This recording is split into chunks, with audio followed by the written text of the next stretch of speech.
Bonjour la famille, je viens ce jour ici avec une vidéo qui a été inspirée par ce qui s'est passé à Lubumbashi en marge de DRC Mining Week et la promotion de l'homosexualité et l'indignation qui s'en est suivie. Pour ceux qui me suivent depuis un certain temps, ils savent que désormais je fais une vidéo le mardi et une autre le samedi.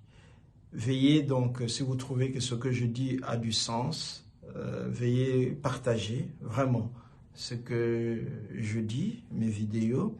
Et aussi pour ceux qui ne l'ont pas encore fait, je vous demande de vous abonner pour que la communauté grandisse, communauté qui parle des questions vitales de notre pays. Alors, comme professeur de sociologie, j'enseigne à mes étudiants les valeurs africaines, les valeurs du mariage et les valeurs de la famille. Je leur dis qu'en Afrique, on ne se marie pas pour le seul plaisir sexuel. On se marie pour procréer, c'est-à-dire pour agrandir la famille, pour agrandir le clan. Et dans la culture Tchoko, il y a des proverbes qui le disent. Et je pense que dans plusieurs cultures aussi. Il y a un proverbe qui dit Wasema mwewatunga chihunda. En fait, c'est lui qui met au monde, c'est lui qui a des enfants, c'est lui qui construit les villages. On peut les transposer aussi. C'est lui qui a une grande population. C'est celui-là qui construira le monde aujourd'hui. Et il y a un autre proverbe qui dit Wamona kusema sema kanda wambangu yayagana sema. En fait, si tu as la possibilité de mettre au monde, mets au monde. Il ne faut pas dire que mon grand frère ou ma grande sœur met au monde.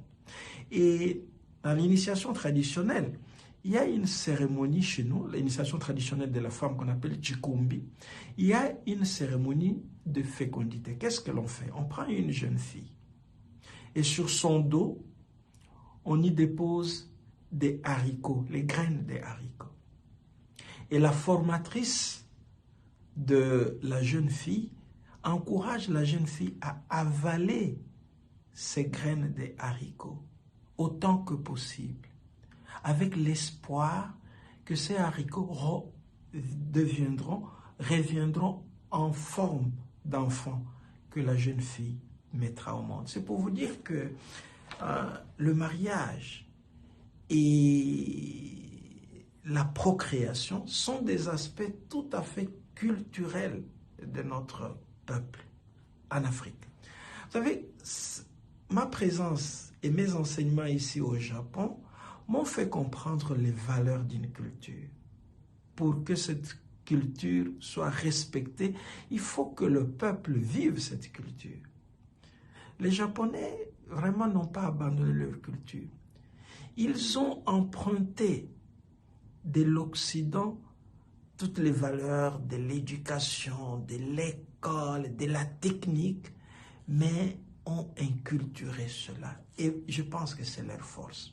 Même les confrères prêtres qui viennent ici au Japon, ils commencent par apprendre la culture japonaise. Ils apprennent la langue, ils apprennent même la culture, la manière de manger. Ils utilisent même ce que les Japonais utilisent et ils mangent japonais. Et ça, c'est très fort.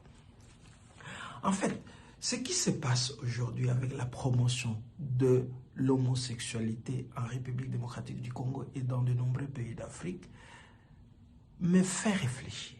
Vous savez, l'essor démographique de l'Afrique fait peur. Parce que cet essor contraste avec la vieillesse de la population.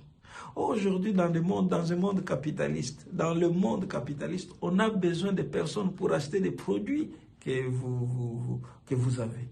Et donc, c'est la démographie. Et c'est un avantage, même si nous devons la contrôler, dans le sens que nous devons veiller à ce que ces enfants soient éduqués et tout cela. Alors, si on n'a pas réussi à freiner l'essor démographique par la traite négrière, par la colonisation, et si les épidémies comme le sida et le Covid ne l'ont pas fait, nous apprendre à nous marier entre nous va freiner effectivement notre essor démographique. C'est pourquoi nous devons réagir et être vigilants.